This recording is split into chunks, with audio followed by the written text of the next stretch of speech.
ఇక్కడ మీరు వెంటనే నన్ను ఓ మాట అడుగుతారు, నాకు తెలుసు.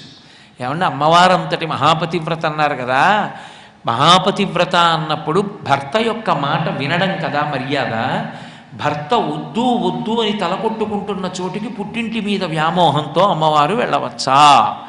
ఎందుకు వెళ్ళిందో నేను మీకు అన్వయం చేసే ప్రయత్నం చేస్తాను. ఆమె బయలుదేరి దక్ష ప్రజాపతి ఇంటికి వెడుతుంటే పరమశివుడు సంజ్ఞ చేశాడు. వెంటనే ప్రమథగణాలు వెనక బయలుదేరాయి.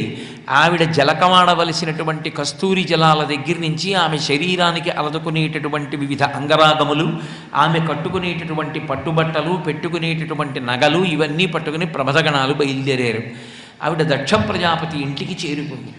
గడప దాటి లోపలికెళ్ళింది.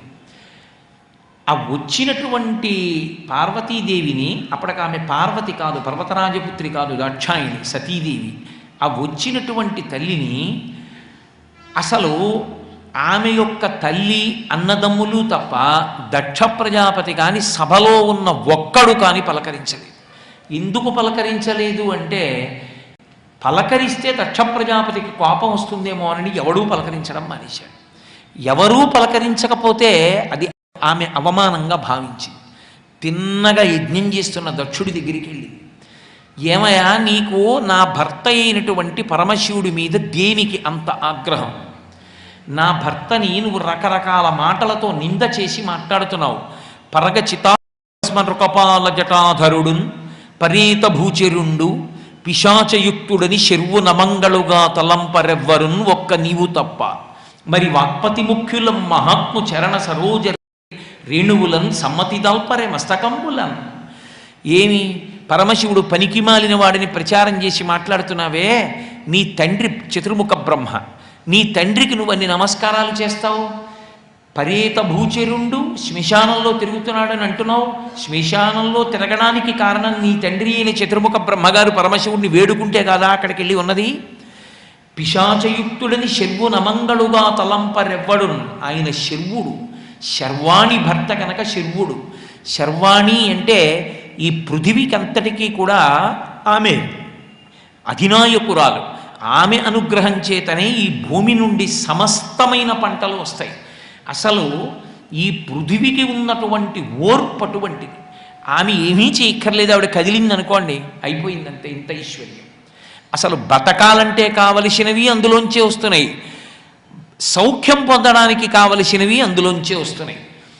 కారు తయారు చేసుకోవాలంటే కావలసిన ఇనుము భూమిలోంచి వస్తుంది, కారు నడవడానికి కావలసిన పెట్రోలు భూమిలోంచి వస్తుంది, తిని బ్రతకడానికి కావలసినటువంటి వరి భూమిలోంచి వస్తుంది, త్రాగి బ్రతకడానికి కావలసిన నీళ్లు భూమిలోంచి వస్తాయి. బ్రతికున్న నాళ్ళు అనుబంధాలు పెట్టుకుని ఆదరించి దగ్గర చేరేవాళ్ళు ఎంతమంది అయినా ఉండొచ్చు. ఒక్కసారి ఊపిరి ఆగిపోతే ఆమె తప్ప పుచ్చుకునే వాళ్ళు ఎవ్వరూ ఉండరు. అటువంటి భూకాంత, ఆ భూమి యొక్క శక్తి స్వరూపిణియే శర్వాణి. ఆ శర్వానికి అధినాథుడు శర్వుడు. అందుకే ఆయన మంగళప్రదుడు, క్షితిమూర్తి. అందుకే కంచిలో పృథివీలింగంగా ఉంటాడు ఆయన. అటువంటి పరమేశ్వరుణ్ణి నింద చేస్తున్నావే, అలా నింద చేస్తున్నావు కదా. తెల్లవారి నిద్రలేస్తే నీ తండ్రి చతుర్ముఖ బ్రహ్మగారు పరమశివుడు కూర్చున్న చోటికొచ్చి ఆయన పాదములకు అంటి ఉన్నటువంటి ధూళి రేణువులను తన చేతిలోకి తీసుకుని తన 4 కిరీటముల మీద జల్లుకుంటాడు. మరి నీ తండ్రి గారే అంత పూజిస్తాడే, అంత పూజింపబడేటటువంటి శంకరుడు నీకెందుకు పూజనీయుడుగా కనపట్టలేదు? పరగ చితాస్తి భస్మ నృకపాల జటాధురుడున్ పరేత భూచరుండు పిశాచయుక్తుడిని శర్వు నమంగళుగా తలంపరెవ్వరున్ ఒక్క నీవు తప్ప. మరి వక్పతి ముఖ్యులం మహాత్ము చరణ సరోజ రేణువులన్ సమ్మతి దల్పరే మస్తకంబులన్ అని అడిగింది. ఆయన దగ్గర చెప్పడానికి జవాబు ఉంటే కదూ. జవాబు లేక పార్వతీదేవి వంక కనుబొమలు ముడివేసి హోంకరించి చూసి ఊరుకున్నాడు. ఆవిడంది, నేను ఈ శరీరంతో ఉన్నంతకాలం నన్ను దాక్షాయిణి అని పిలుస్తారు. పరమేశ్వరుడు నా యందు ప్రీతితో దేహార్థ భాగాన్ని ఇచ్చాడు. ఎప్పుడైనా ఆయన సంతోషంగా నన్ను తన ఎడమ తొడ మీద కూర్చోపెట్టుకొని దాక్షాయిణి అని పిలిచినప్పుడు నువ్వు చేసిన శివనింద నాకు జ్ఞాపకానికి వస్తుంది.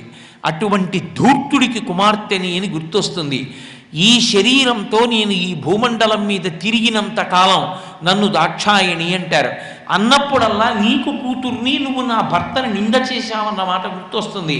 అందుకే నేను ఇక ఈ శరీరంతో ఉండను అని నరుడజ్ఞానమునన్ భుజించిన జుగుప్సంబైన యన్నంబు సయ్యన వెళ్ళించి పవిత్రుడైన గతి దుష్టాత్ముండవై ఈశ్వరున్ అఘను నిందించిన నీ తనూభవ యనంగానోర్వ హేయభాజనమైన ఈ శరీరమున్ విడిచి భాస్వచ్యుద్ధి ప్రాపించదన్ అందారు.